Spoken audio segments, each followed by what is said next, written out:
Bonjour à tous. Dans le cadre des rencontres EMA-Frutilor, aujourd'hui nous accueillons Michael Sellan, artiste, qui cette semaine fait un workshop avec le studio M. Le studio M. Michael Sellan. Le studio M, d'accord. Ok. Bon, bonjour à tous. Je vais essayer de ne pas parler hyper fort, parce que je commence à avoir un petit début de rhume.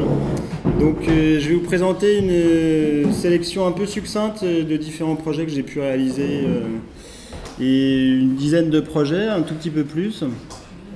Alors j'ai été un peu feignant, j'ai choisi de vous les montrer de manière un petit peu chronologique, même complètement chronologique. Et je vais juste terminer par un projet sur lequel je suis en train de travailler en ce moment. L'objectif pour moi, c'est vraiment de vous faire partager un petit peu ma manière de penser, beaucoup plus que de vous montrer un ensemble de pièces. Et donc je vais commencer par un premier travail que j'ai réalisé alors que j'étais encore étudiant. J'étais tout jeune étudiant. C'est un projet dont le titre est un peu infect, mais je l'ai quand même gardé tel quel. C'est un titre en allemand. C'est Die menschliche Bedingung. Donc c'est la condition humaine. Et c'est un projet en fait à partir... Bon, je vais vous le montrer parce que c'est un programme et que c'est vraiment très simple. Et je vais vous expliquer. Donc c'est vraiment un travail d'étudiant que j'ai très peu montré en fait, mais qui était pour moi important à plein de niveaux. Je vais vous expliquer tout de suite pourquoi. Donc voilà, il s'agit de ça en fait. Et ah oui, alors ça c'est mon écran, mais la lumière là-bas elle est bien. Ah bah, le son il n'y en a pas de toute façon, et je le calme. Ok, donc ce projet-là en fait c'est très simple. C'est dans mes études j'ai été amené à découvrir le travail d'un artiste qui par la suite m'a énormément intéressé, mais déjà à ce moment-là j'étais assez fasciné par les formes qu'il produit. C'est un artiste suisse que vous connaissez peut-être, qui s'appelle Hugo Rondinone, et qui réalise des tableaux de grand format, qui sont des tondes d'eau, donc des formes rondes, extrêmement colorées, très vives. Et je me suis énormément intéressé à ces toiles, pour une raison extrêmement simple, c'est que je les trouvais belles, et j'arrivais pas du tout à comprendre pourquoi ces formes-là étaient si séduisantes. Et dans une logique un petit peu de découverte, j'ai essayé de comprendre un peu plus comment ces tableaux étaient produits, quelles étaient l'histoire de ces toiles. Et ces toiles, elles ont des noms un petit peu compliqués qui sont toujours un ensemble de mots, et c'est une date en général. Donc là, j'ai pas les titres en tête, ce serait difficile de s'en rappeler de manière très précise, mais c'est Ein, Zwei, Zwanzig, etc., Glücklichkeit, enfin c'est des titres très très longs. Et ces tableaux, le mode de production, c'est de choisir, de sélectionner des images qui fait réaliser en fait. Il n'est pas en train de produire lui-même les toiles. Ça, c'est une approche un peu secondaire, mais ça m'a intéressé dans ma démarche. Et en fait, ce qui m'intéressait, c'était de travailler presque sur une copie en fait, de ces tableaux, pour essayer de les comprendre un peu mieux, comprendre la manière dont l'artiste les avait développés. J'ai décidé de les refaire, mais de les faire avec un autre médium, en les prenant un peu de biais, en faisant un pas de côté. Et j'ai décidé de travailler sur un programme qui puisse réaliser de manière complètement aléatoire et continue exactement les mêmes types de formes en fait. Donc du coup, c'est un programme qui est réalisé avec Flash, avec ce logiciel Flash. Et ça génère absolument des formes à partir de rien. C'est-à-dire qu'il y a juste un objet, pour être très concret, il y a un objet qui est vide, qui est une forme ronde. Et puis à partir de cette forme ronde, il y a quelques lignes de code qui déterminent des états de cette forme, avec une variation dans la largeur, une position, elles vont se superposer, et puis une variation de couleur.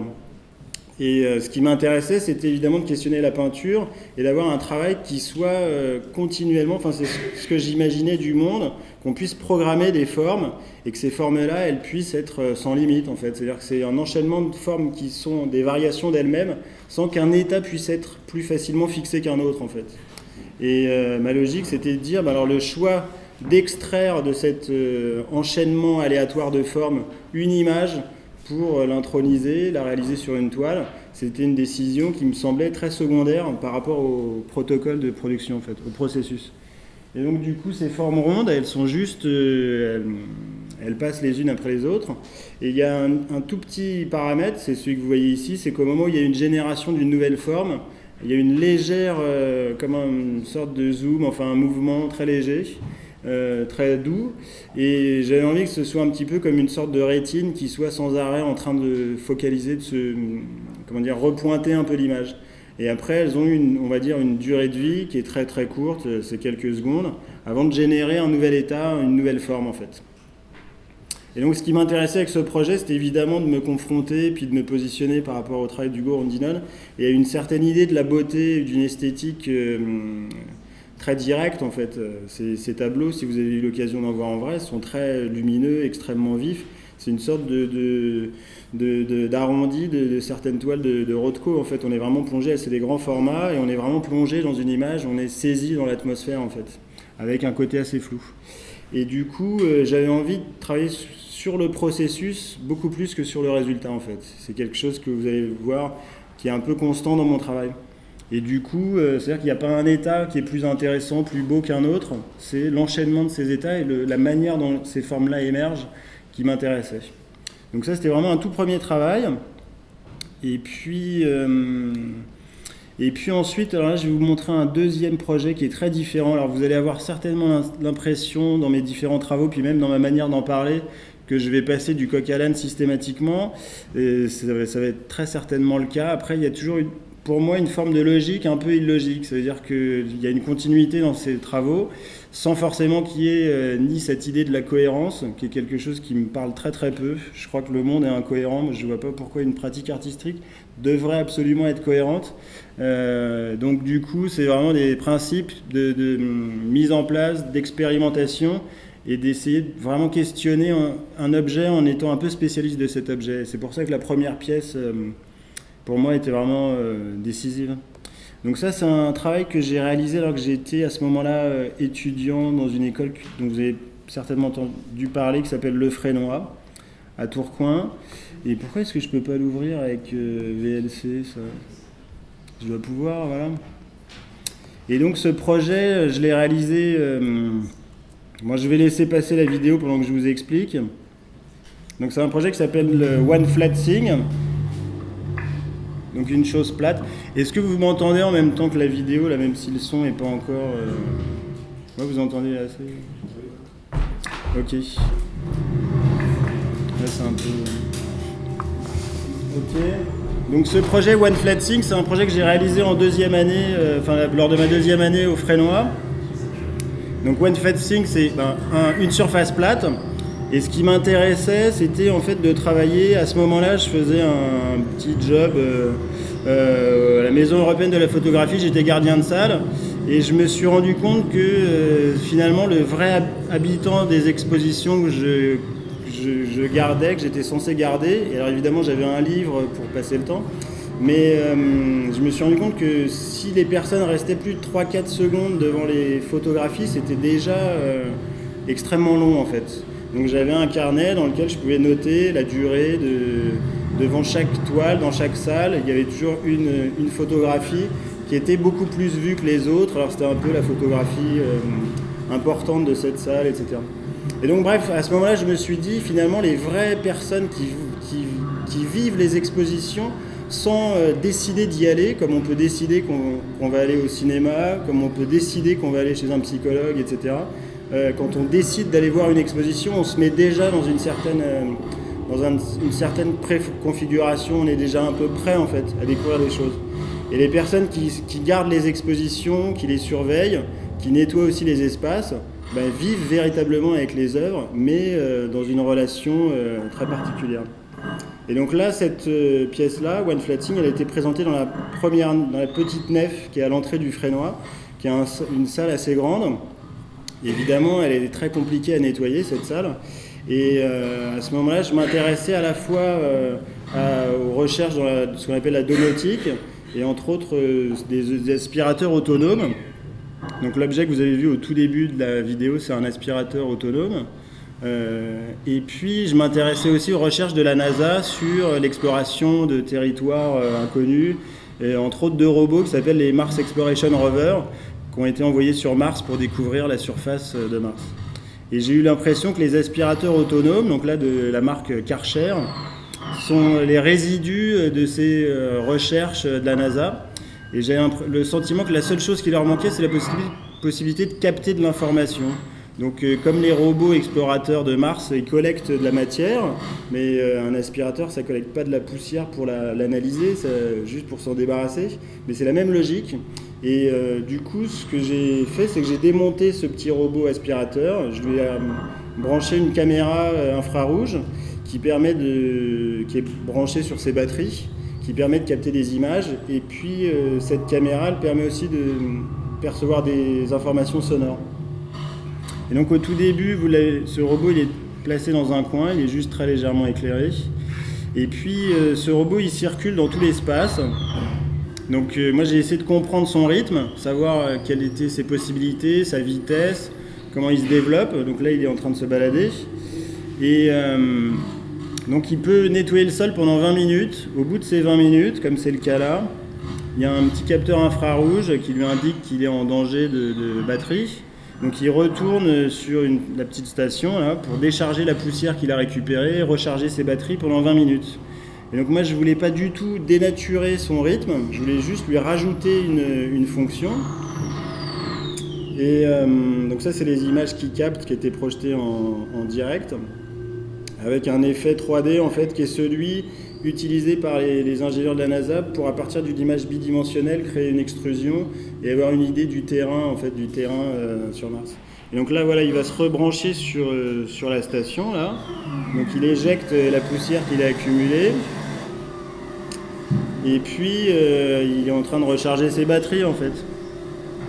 Et à ce moment-là, il y a un petit capteur qui va diffuser des images, puisque voilà, sans dénaturer son rythme, pendant 20 minutes, il va se recharger à peu près. Et donc à ce moment-là, j'ai réalisé des images de synthèse, qui sont vraiment les images utilisées par la NASA pour communiquer sur leur projet.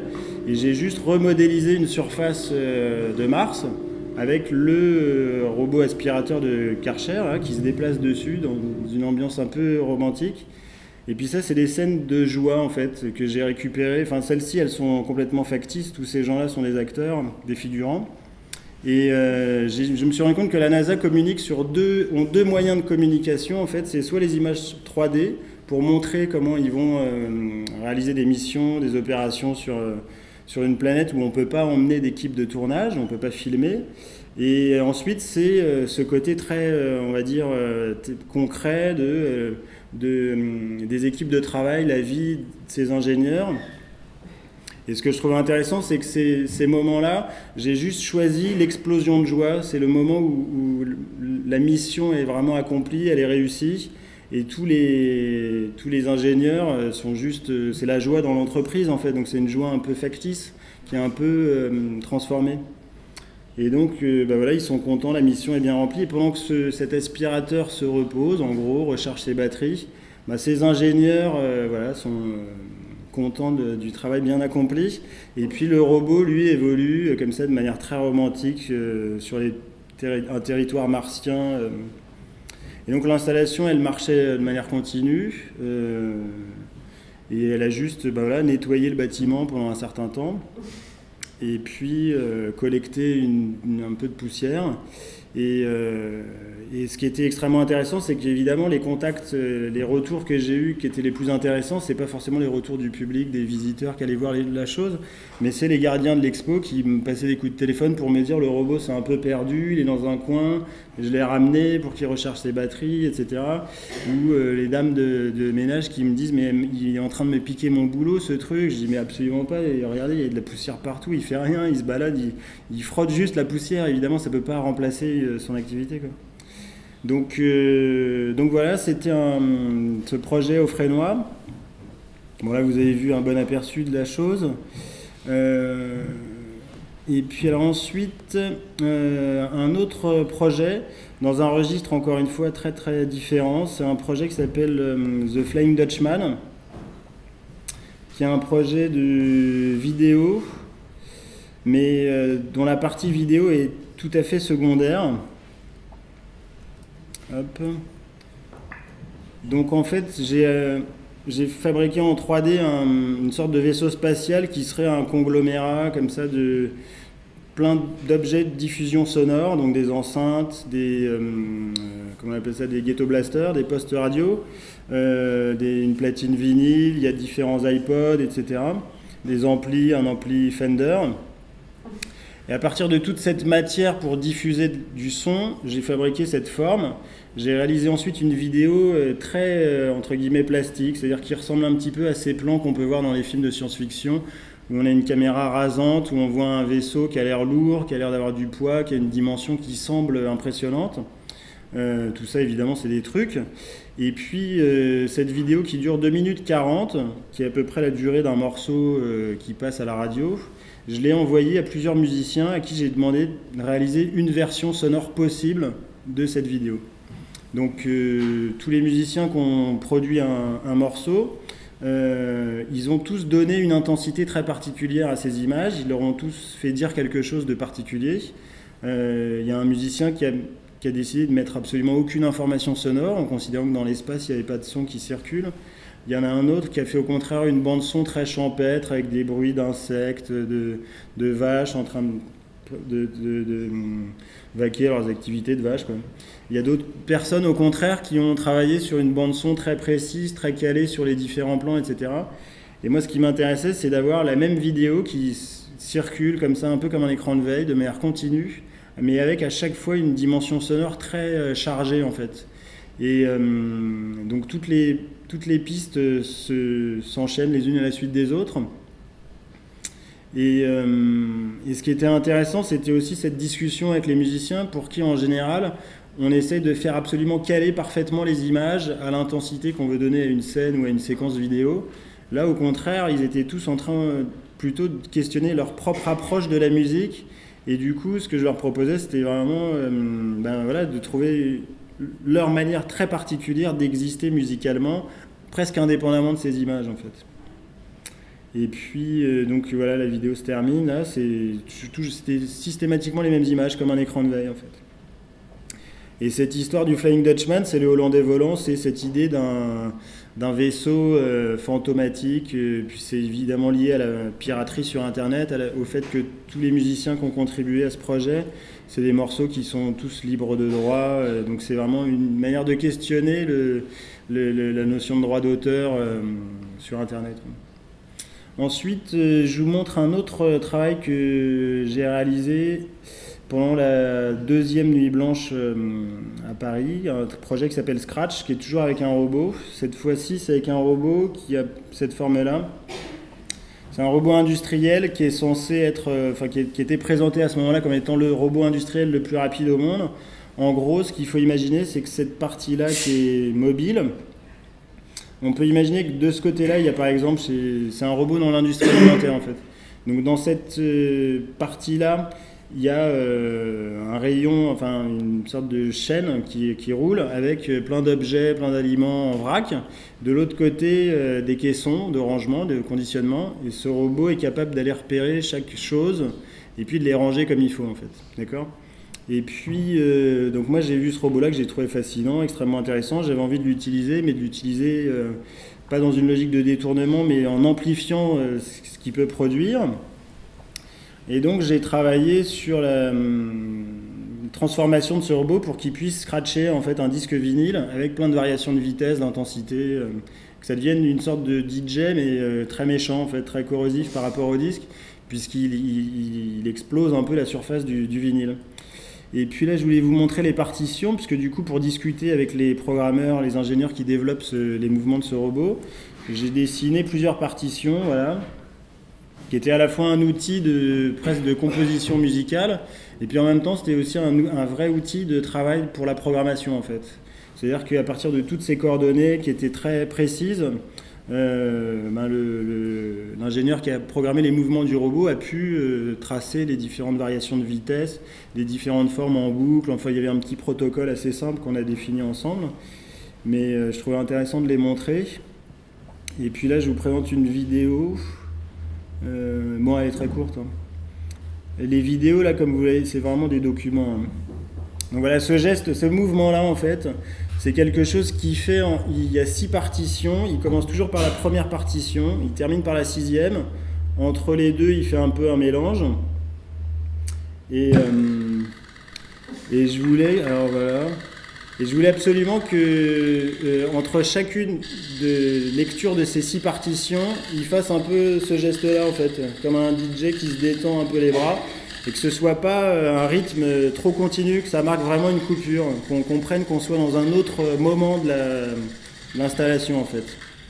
Et donc le son, il est absolument pas filtré, il n'y a pas de traitement sur le son, il est très très brut, c'est ce que je voulais obtenir. Je voulais vraiment un son sans filtre, sans entre guillemets artifice, sans décoration, puisque ce qui m'intéressait là, c'était aussi pas seulement le côté musical et expérimental de la chose, mais c'est aussi le fait d'utiliser un robot industriel, puisque ce robot industriel, c'est pour moi... Comme pour un sportif de haut niveau, en fait, on va essayer de le pousser dans ses retranchements jusqu'au maximum de son rendement, comme un ouvrier qu'on va tirer à l'extrême, quitte à le briser. Mais c'était vraiment une dimension qui était pour moi vraiment importante dans ce projet, pas seulement le côté entre guillemets spectaculaire de la chose. J'ai plusieurs projets qui ont cette dimension spectaculaire, mais qu'à chaque fois j'essaie d'étouffer ou de réduire ou de contrecarrer, que ce soit pas seulement à la surface des choses en fait. Je sais pas si je me fais bien comprendre. Ok. Et puis donc, voilà. Je continue. Ensuite, j'ai un autre projet. Bon, alors là, pour le coup, c'est vraiment un projet tout simple, très simple. C'est une sculpture qui s'appelle MF. C'est juste des mini jacks qui sont collés ensemble les uns avec les autres. Voilà, c'est...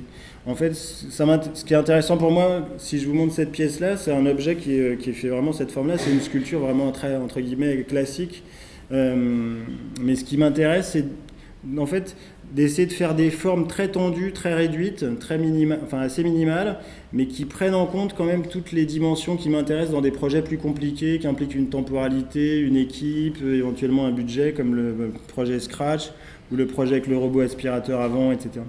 Et donc là, c'est un espèce d'objet hybride étrange avec des mini-jacks qui sont mono, stéréo, mâle, femelle, qui sont juste collés, agglomérés ensemble comme une forme, comme une sorte de cocon, enfin un objet vraiment très spécial qui est à la fois très technique, très organique, mais qui a une matérialité, une sorte de morphologie un peu étrange en fait. Ensuite, dans la même logique, j'ai ce projet qui est extrêmement simple, c'est une sculpture qui fait 2 cm sur 2 cm. Ça s'appelle Blind Test. C'est un Judas comme on peut en rencontrer dans les portes d'appartements.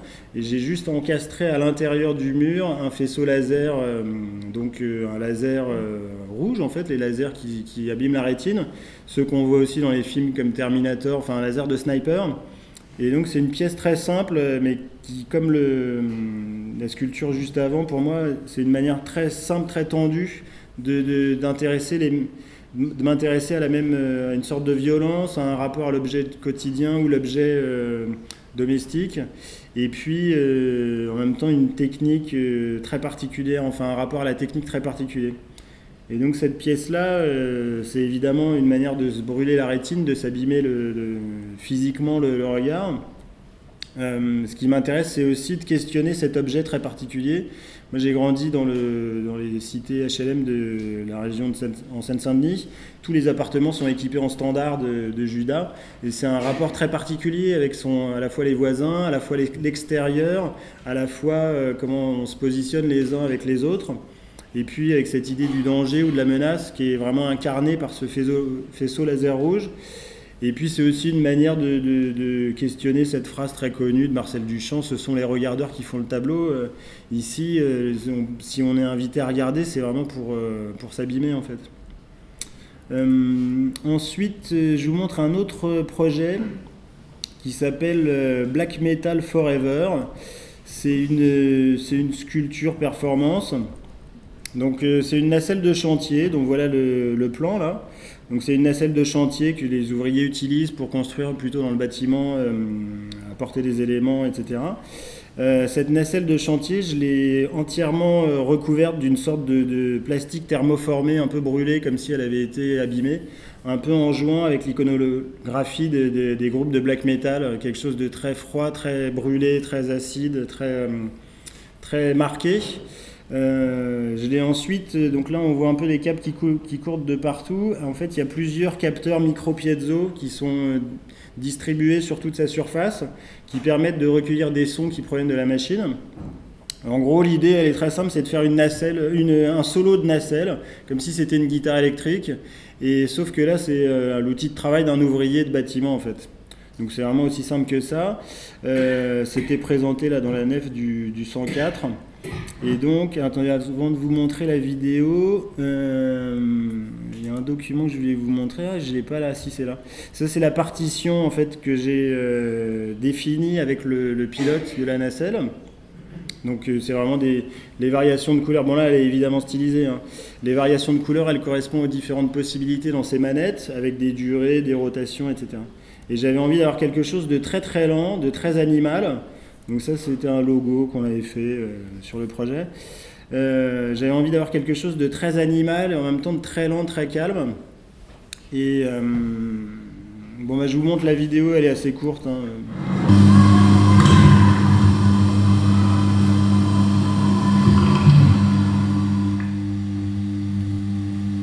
Moi, je vais continuer à vous expliquer en même temps, en fait. Évidemment, une des choses qui m'intéressait beaucoup avec ce projet, c'est que c'était de confronter le monde ouvrier avec cette musique très corrosive, très entre guillemets agressive, qui est le black metal, mais qui a vraiment une forme de rugosité en fait. Voilà, on entend à peu près.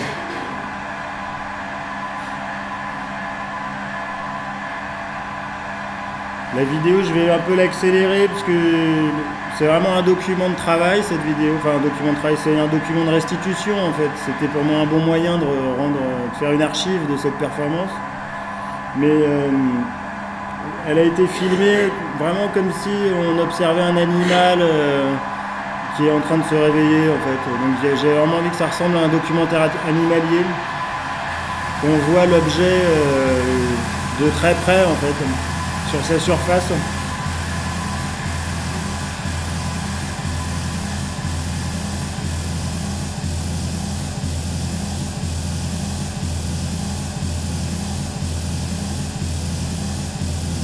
en même temps, elle dure pas très longtemps.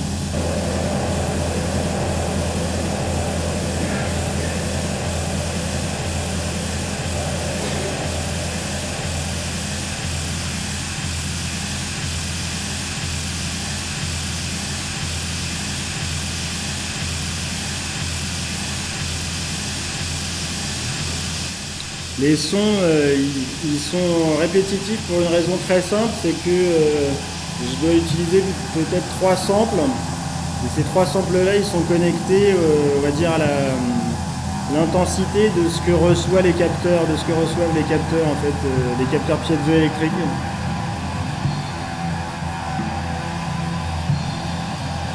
Et après, juste pour être très rapide, la figure de départ, c'est juste partir de la nacelle, on va dire, à l'arrêt, la faire atteindre le maximum de sa hauteur. Ensuite, il y a un arrêt d'à peu près avec un silence d'environ 1 minute, pour qu'ensuite elle reprenne un autre cycle pour se refermer en fait. Ouais, c'est un peu... Donc après la vidéo, c'est vraiment de manière très précise, juste des petits bouts de sa surface, quoi. J'avance un peu. Donc là, elle redescend. Et puis j'ai voulu jouer. Ah bah là, il y a plus ça. Et j'ai voulu jouer aussi sur ce lieu commun un petit peu, d'avoir un concert qui commence évidemment très très lentement, qui arrive à un point culminant qui est en général très intense au niveau du volume sonore, pour ensuite revenir à une figure beaucoup plus calme en fait.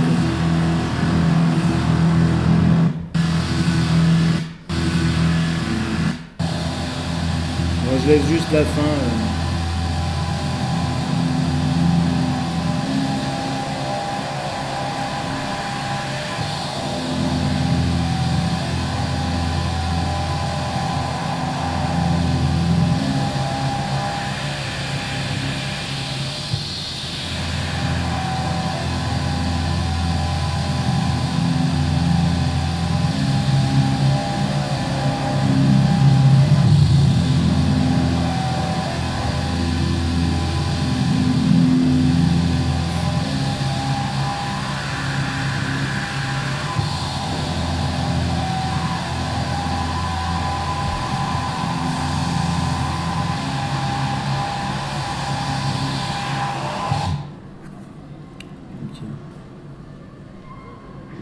Donc voilà, ça c'était la... Ah mince, hein, je peux pas faire un arrêt sur image. Ah, il faudrait que je l'ouvre avec un autre logiciel. Bon, vous avez vu, il y a vraiment ce système de barrière Vauban, vraiment le système de concert en plein air assez classique dans la mise en forme. Donc voilà, ça c'était un autre travail. Ensuite, je vais vous présenter 3 vidéos très courtes qui sont le résultat un petit peu de tout un ensemble de projets que j'ai réalisés à Nantes dans le cadre d'une résidence avec l'école des Beaux-Arts de Nantes. J'ai réalisé un projet là-bas. En fait, bon, alors je vous montre la première vidéo puisqu'elle est très très courte puis qu'elle a un effet, c'est un effet d'annonce.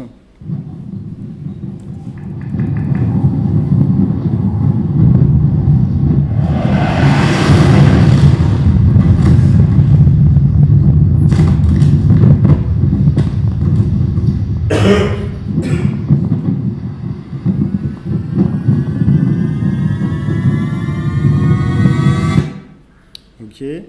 Donc cette petite vidéo très courte là, ce qui s'est passé, c'est pour moi c'était un espèce de point de départ. C'est-à-dire j'ai imaginé qu'il y ait une espèce de téléportation un peu ratée comme ça d'un vaisseau extraterrestre qui arrive sur le territoire de Nantes et que ces extraterrestres, on ne puisse pas les percevoir autrement que par une dimension sonore. Donc c'est des sons très synthétiques, très agressifs. Et puis, à partir de cette espèce d'événement complètement fictif, j'ai réalisé un ensemble de propositions, donc de différentes pièces plastiques, pour ensuite installer réellement une sculpture sur le bâtiment que vous avez vu au tout début, là, qui est l'école d'architecture à Nantes, qui est un bâtiment sur 3 niveaux, où on a installé une structure qui passe du 3e étage au 2e, avec des fragments que vous allez voir, et sur le premier, un tout petit fragment. Et j'ai travaillé avec une association qui développe un système sonore extrêmement intéressant parce que c'est un système sonore géolocalisé. En gros, on se promène avec un casque, avec un petit ordinateur. Et cette salle, par exemple, va être réalisée en 3 dimensions. Et puis ici, on va mettre un son. Là, on va mettre un autre son. Et puis là-bas, on va mettre un autre son. Et ces sons vont rester vraiment à ces places-là. Et on peut les percevoir en se déplaçant avec le casque. Et en passant d'un élément à un autre, on a les sons qui circulent. On peut, comme ça, bifurquer. Et donc cette vidéo là que je vous montre qu'il n'y a pas de son, c'est une vidéo comme si un drone avait filmé, c'est une exposition qui présentait une sorte d'état préliminaire de recherche sur cette arrivée des extraterrestres. Donc il y a différents éléments qui sont présentés. Donc là cette carte postale qui a été achetée en Suisse, qui représente des dauphins, enfin espèce de rencontre étrange entre des dauphins et puis un visage d'extraterrestre, un alien. Donc ça c'est la vidéo que vous avez vue qui est une sorte d'effet d'annonce qui était présentée dans une petite salle complètement où la lumière était occultée, qui était présentée toutes les minutes à peu près, enfin elle dure 20 secondes, elle est séparée d'1 minute de silence. Et puis donc ça c'est bon, l'espace d'exposition à Nantes. Ce qui m'intéressait avec cette vidéo, c'est d'imaginer voilà, comment un drone pouvait visiter une exposition, ce qu'il pouvait retrouver comme information. Ça, c'est une plaque qui a été gravée en laser, et c'est une sorte de fausse plaque de Rosette, en fait, avec un langage qui pourrait être celui de cette civilisation extraterrestre, qui travaille, bon, les formes sont un peu celles des abeilles avec des alvéoles, et c'est un peu une espèce de, voilà, je voulais fabriquer un objet qui soit une sorte de pierre de Rosette de cette civilisation, quoi. Ensuite, ça c'était le communiqué de presse, qui est vraiment un objet récurrent dans toutes les expositions, sauf qu'il était percé en plein centre par une sorte il était cramé, vraiment brûlé en plein centre, comme s'il avait été pointé en fait. Et puis ça c'est une forme au sol qui reprend un peu la forme de la sculpture qui a été réalisée à la toute fin, qui reprend un peu le tracé comme s'il avait fondu en fait avec une sorte de poudre. Hop. Et ça, bon, c'est des documents tout simples. Et puis juste à la fin, il y avait une enceinte qui diffuse des sons très synthétiques qui sont un peu ceux de cette civilisation extraterrestre. Et puis donc, je vous montre la toute dernière vidéo qui est vraiment une sorte de balade dans l'espace.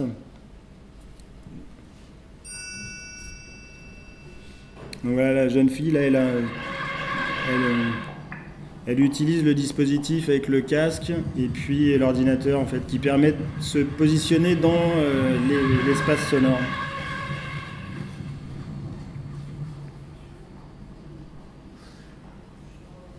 Donc là, elle est au premier étage. Vous allez voir, il y a une sculpture qui est accrochée au plafond, à peu près à 6 mètres de hauteur, qui est assez légère.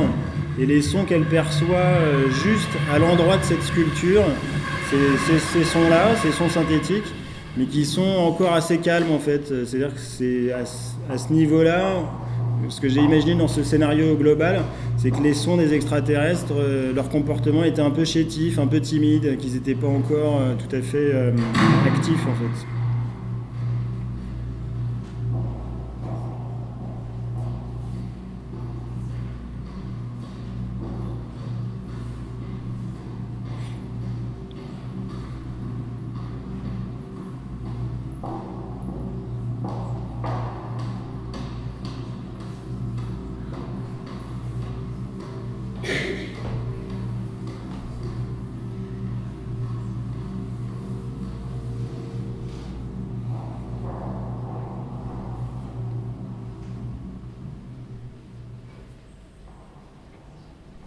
Ouais, ça c'est ce qu'on voit au deuxième étage. Et ce qu'on entend. Donc la forme est un peu moins fossilisée en fait. C'est déjà un peu plus développé.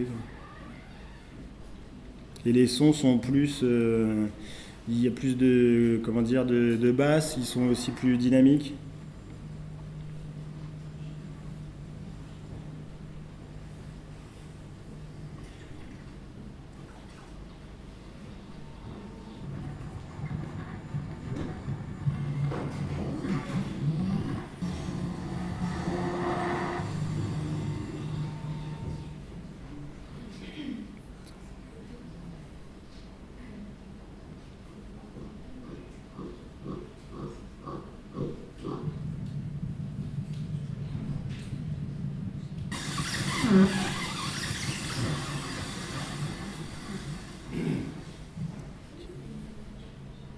Bon, j'accélère un petit peu, parce que bon, vous avez compris le système. Excusez-moi. Oui. Bon, en fait, c'est une composition globale qui est sur tout l'étage ou le fait qu'elle se déplace, ça déclenche des sons? Non, c'est une composition globale sur tout le bâtiment. C'est-à-dire au premier étage, les sons... en fait, un son par étage. Ouais, on va dire, il y a une composition à la fois spatiale et sonore par étage, et les sons sont répartis autour de ces sculptures, en fait. Tu vois ?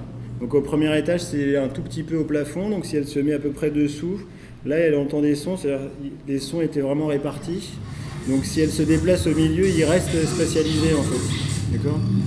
Et il y a juste, voilà, là elle est sur le toit du bâtiment, donc la sphère était plus large en fait. C'est une forme un peu conique, tu vois, comme s'il y avait un épicentre tout en bas au niveau le plus bas du bâtiment. Et plus ça va, plus ces sons entre guillemets extraterrestres se déploient et vont découvrir la planète sur laquelle ils arrivent, quoi. Et puis alors là c'est très peu... ouais. Non, je sais pas si... En fait, à ce moment-là, à cet étage-là, il y a des rythmiques qui sont plus présentes dans la dimension sonore. Puisqu'en fait, bon, alors ça fait vraiment partie de ma cuisine interne, c'était pas du tout visible, ni même énoncé dans le projet. Mais Nantes, c'est une ville qui était aussi un endroit précis du triangle de déplacement des esclaves vers les États-Unis, vers les colonies. Et en fait, le système même de sculpture, c'est des carrés en fait, qui font à peu près 40 cm sur 40, ce qui était à peu près la taille des couchettes sur les bateaux qu'on appelle négriers en fait. Donc, les sons, c'est évidemment des sons synthétiques, mais je me suis inspiré des chants et des rythmiques de tambours vaudous pour les produire en fait. Donc ce qui m'intéressait, c'est en fait, je vous ai pas montré, mais c'était en référence à un travail que j'avais fait juste avant, qui s'appelait, qui était un travail sur Sun Ra, qui est un musicien afro-américain, qui est vraiment l'inventeur de l'afrofuturisme. Et son principe, c'était d'imaginer, même pas d'imaginer, pour lui c'était une réalité, il vient de la planète Saturne, et il apporte un message pacifique pour les terriens. Et donc juste avant ce projet-là, j'avais fait un travail avec encore deux robots qui déclenchaient sur des synthétiseurs des séquences de ce musicien en fait. Je peux vous montrer juste une image, mais vraiment rapidement. Et du coup, ce projet-là à Nantes, c'était dans la continuité de ce projet sur l'afrofuturisme.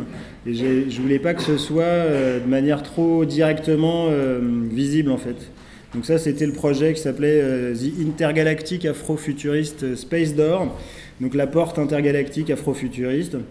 Et donc ces deux robots qui, comme le robot Scratch, avaient chacun une partition qui leur était programmée, déclenchaient des séquences sonores au synthé. Et voilà les partitions. Donc voilà, ils faisaient ce genre de choses-là.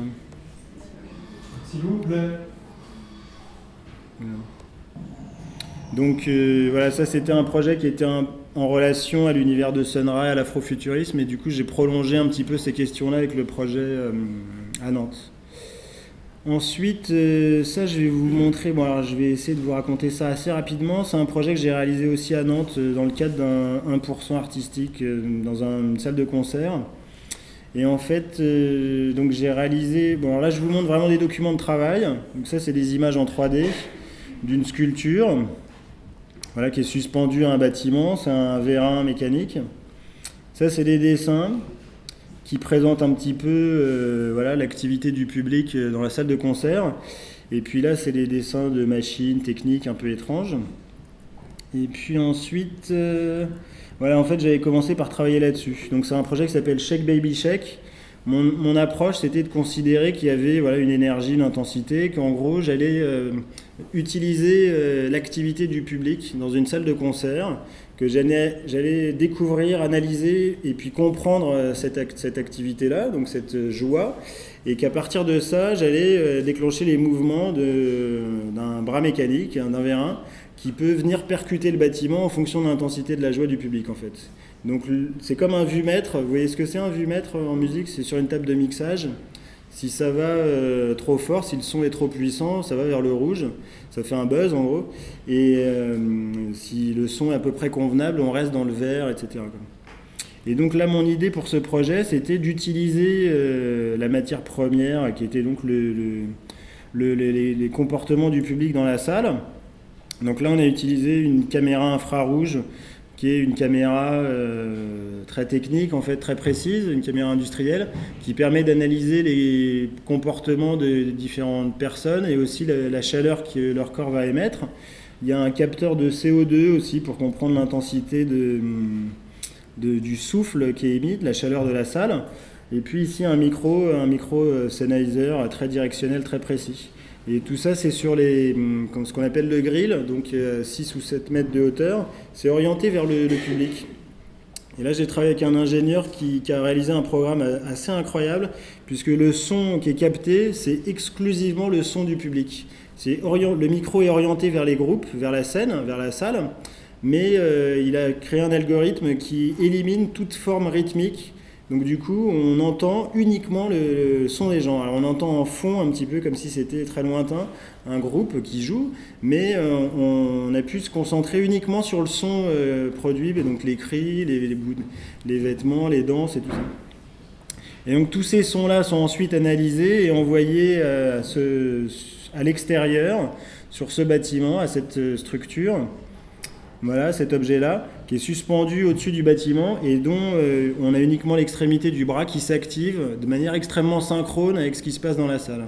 Et ce qui m'intéressait, c'était de faire une pièce qui soit à la fois très en retrait, en fait. C'est-à-dire qu'on ne peut évidemment pas être dans la salle en train de vivre un concert et d'observer ce que ça donne à l'extérieur.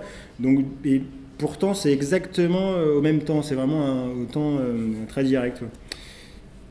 Et donc pour montrer ça, j'ai fait une vidéo un peu atroce avec un son bien violent, dont voilà.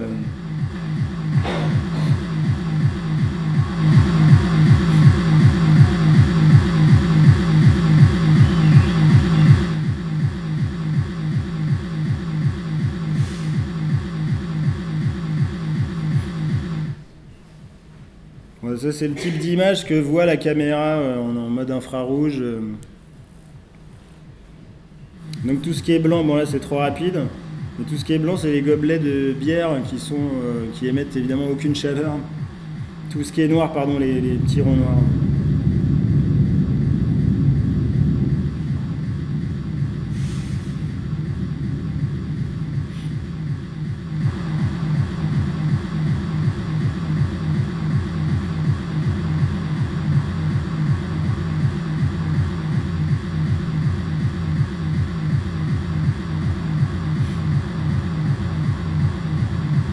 Et donc évidemment, il se passe pratiquement rien à l'autre bout de la chaîne, puisque le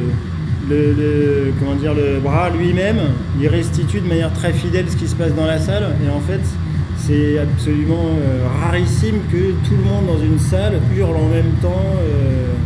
C'est toujours des pics d'intensité, mais c'est jamais un moment évidemment continu, sinon les gens seraient complètement épuisés, quoi. Donc voilà, il y avait ce projet-là. Ensuite, alors dans un tout autre registre, une sérigraphie, mais qui est pour moi vraiment intéressante. Elle s'appelle What You Call the Dark is Golden for Me.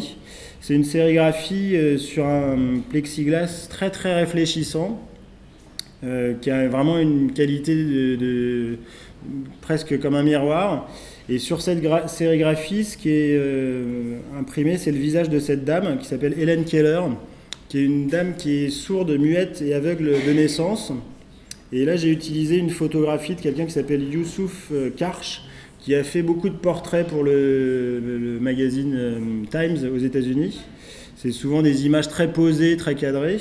Et là, cette dame qui se tient le visage, elle a seulement deux moyens de percevoir le monde, en fait. C'est l'odorat et le toucher. Et il y a elle raconte, en fait, que quand elle était toute jeune, elle était issue d'une famille assez aisée, elle avait une perceptrice, enfin quelqu'un qui s'occupait d'elle de manière continue. À un moment, elle s'est renversée de l'eau sur la main, et elle a été effrayée, donc elle a demandé ce qui se passait, et sa perceptrice lui a écrit les lettres « water » à l'intérieur de la main. Elle était enfant et elle a compris qu'elle pouvait découvrir le monde à travers le langage. En fait, c'est vraiment un moment qui a été ultra révélateur pour elle. Et à partir de ce moment-là, elle a voulu connaître toutes les choses qui l'entourent. Donc elle a demandé comment on appelle, comment on nomme chaque chose. Puis elle est devenue lettrée, elle est à l'université. C'est une des premières femmes à avoir, déjà, c'est une des premières féministes aux États-Unis. Elle a écrit des livres, etc. Et à un moment, elle fait cette citation que je trouvais absolument incroyable, qui est « What you call the dark is golden for me ». De manière littérale, c'est ce que nous, on appelle le sombre ou le noir, l'absence d'information. Ce qu'on imagine de son monde, c'est quelque chose d'hermétique, de fermé. Alors que pour elle, tout est brillant, tout est coloré, tout est cette lumière dorée, en fait. Et donc ce qui m'intéressait beaucoup avec cette sérigraphie, c'était à la fois de confronter notre mode de perception du monde avec le sien. C'est impossible de pouvoir imaginer ce qu'elle perçoit juste en ayant l'odorat et puis le toucher comme moyen de sensation, en fait. Et du coup, j'ai utilisé cette plaque en miroir très réfléchissante pour qu'on soit sans arrêt parasité par notre propre image, en fait, quand on observe les détails de cette sérigraphie. Et puis alors ensuite, un autre projet, alors là très rapide, c'est une sculpture qui s'appelle Brainstorming, donc comment remue-ménage, enfin tempête de cerveau, quoi. Et en gros, c'est un projet autour de la date anniversaire, de ce qu'est un anniversaire. Et dans l'histoire, la chanson Happy Birthday to You, c'est une chanson qui a été inventée par une professeure qui, quand elle accueillait les enfants dans sa classe, chantait « Good morning to you ». Et donc ces gamins, donc c'est « Good morning to you », etc. Et donc les gamins trouvaient la chanson absolument... Enfin, c'était vraiment leur manière d'aborder la journée. Et ils ont commencé à la chanter pour les anniversaires. Donc c'est devenu cette chanson qu'on chante tous quand il y a un anniversaire, en fait. Et cette chanson, ces deux femmes qui étaient professeurs à l'école, à la petite école, elles sont décédées. Leur sœur, qui est un peu plus grande, a décidé de déposer les droits de cette chanson pour à la fois garder leur mémoire, archiver cette histoire, et puis elle a bien vu que c'est une chanson qui marchait, en fait, qui a commencé à être à circuler. Et donc c'est d'abord une première société qui a acheté les droits de cette chanson, et aujourd'hui c'est la société Warner qui possède les droits de cette chanson, et qui demande à chaque diffusion dans un lieu public de cette chanson, de reverser des droits en fait, au titre du droit, des droits d'auteur. Et eux, donc la Warner possédant cette chanson, les droits de cette chanson, les droits d'exploitation de cette chanson, dans les films aujourd'hui, c'est absolument rarissime qu'on l'entende. C'est en général une autre chanson qui est For is a Jolly Good Fellow, etc. Vous devez voir. Et donc moi j'ai voulu faire une pièce autour de ça, autour de cette date anniversaire. Donc c'est une tronçonneuse qui est suspendue au plafond, un peu dans une logique de massacre à la tronçonneuse. Et il y a juste, je peux la programmer en fait via une petite carte, c'est un dispositif qu'on appelle Arduino, je peux la programmer pour lui dire qu'elle va se déclencher un jour précis, à une heure précise. Et donc il y a une date anniversaire, et puis elle va tout simplement jouer Happy Birthday to You, mais dans une version très très brutale, très mécanique. Donc la vidéo c'est juste une sorte de karaoké.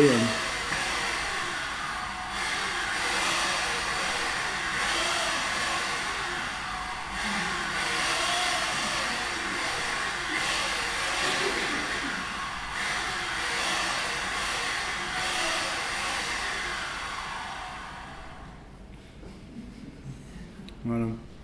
Et donc là il y a un petit texte que vous voyez qui raconte un petit peu cette histoire des droits de la Warner et de la chanson Happy Birthday to You.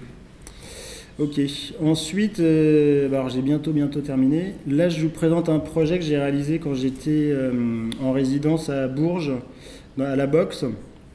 C'est une proposition que j'ai faite pour la Biennale d'art contemporain à Bourges. En fait, c'est cette statue là, elle s'appelle Diane Surprise. Et puis cette statue que vous voyez ici, là, donc ça c'est un document assez ancien, elle était placée à cet endroit-là, là, au jardin des Prés-Fichot, jusque dans les années 30-40. Ensuite, donc c'est un marbre, elle a été abîmée, sa main en fait s'est détériorée. Bon, sa main s'est brisée, en fait, elle a complètement disparu. Et cette statue, je l'ai trouvée juste dans une petite courette au musée du Berry, qui était posée sur des cales en bois, avec la main en moins.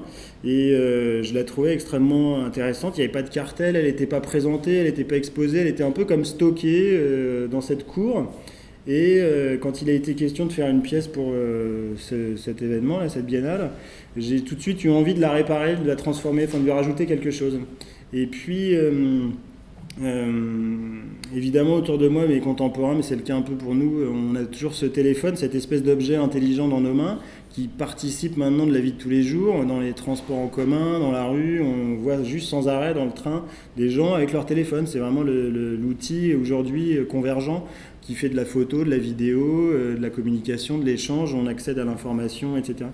Et du coup, je voulais faire une forme, une sculpture très, avec une espèce de mouvement oscillatoire qui va chercher vers le passé très lointain et des formes plus récentes. Et j'ai trouvé que lui rajouter une main qui tient un téléphone portable, c'est une manière aussi de questionner ce qu'on appelle les selfies sur Internet, donc ces gens qui se prennent en général nus en photo dans leur salle de bain, qui masquent d'ailleurs leur visage ou pas. Et j'avais l'impression qu'elle pouvait être dans une dynamique du même type en fait, qu'elle pouvait faire le même type de gestes, d'avoir le même type de comportement. Et du coup, bah voilà, c'est comme si elle se prenait elle-même en photo dans une salle de bain, mais en même temps elle tourne la tête dans le sens opposé de son geste, du geste de sa main, donc elle a une espèce de côté un peu digne. Et la forme que vous voyez ici là en métal, c'est une manière de respecter parfaitement son anatomie. En gros, c'est un support et c'est vraiment un socle. En fait, ça permet qu'il n'y ait aucun contact entre la statue de marbre et puis ce que moi je lui ai rajouté. Donc il y a à peu près 1 centimètre entre la main et le bras de la statue. Et bon là on voit pas, il faudrait que j'aille voir.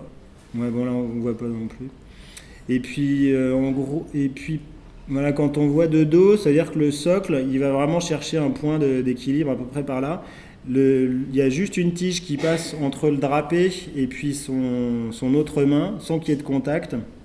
Donc c'est plus 2 sculptures entremêlées en fait, l'une avec l'autre. Et puis elle a été, donc ça c'était la première chose, ça a été d'entre guillemets lui rajouter cette main, lui greffer l'organe qu'elle avait perdu, comme si c'était dans une logique de réparation. Et puis ensuite, la deuxième chose qui était pour moi extrêmement importante, c'est de la réimplanter, de la replacer dans un espace qui était son espace originel, donc là où elle était d'abord, là où elle a été placée, donc dans ce jardin. Et maintenant, à la place, il y a une statue qu'on voit ici qui s'appelle la femme à la carpe, qui est une statue en béton, qui est absolument, entre guillemets, impérissable, qui va subir évidemment aucun dommage, enfin moins de dommages que si c'était ce marbre très, très fragile. Et donc la pièce, elle s'appelle Prothèse, et entre parenthèses, Diane Surprise, qui est le nom de la statue. Et puis, donc pour terminer, un dernier projet sur lequel je travaille en ce moment, qui est un projet que je réalise dans le cadre d'une résidence avec les Beaux-Arts à Montpellier. C'est un projet qui est donc en cours de production, qui s'appelle Sphère Tension.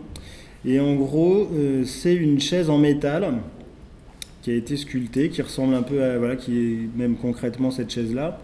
Donc c'est une chaise en métal qui va être suspendue via un dispositif qui est celui-ci. Alors ce ne sera pas cette forme-là, c'est une forme carrée, c'est à peu près 5 mètres sur 5 mètres. La chaise, elle sera à la place de cet objet-là carré qui est noir. Et cette chaise, elle est suspendue et elle sera... Alors attendez...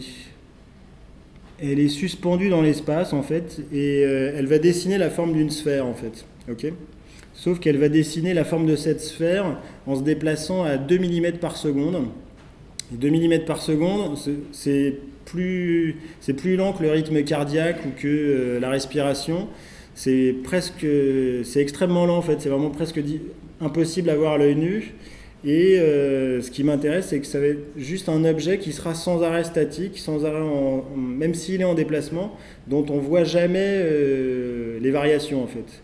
Donc rester déjà donc 2 mm par seconde, c'est-à-dire qu'elle fait 10 cm en 1 minute, non moins. Je suis très mauvais en mathématiques.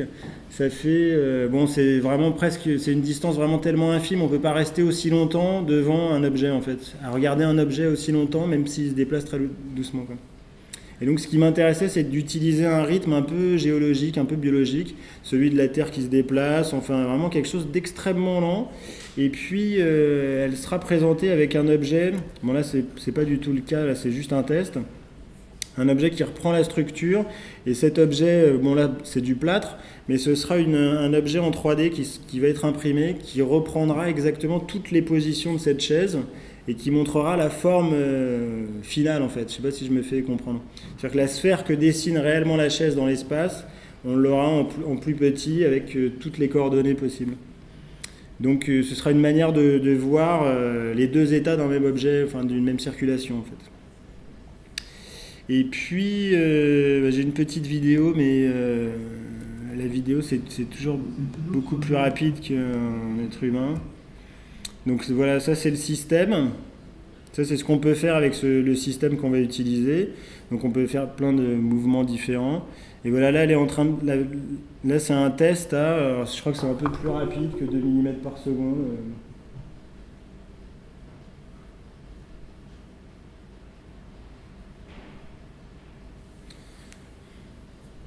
Donc bah là, ouais, je crois que c'est peut-être un tout petit peu plus, quoi.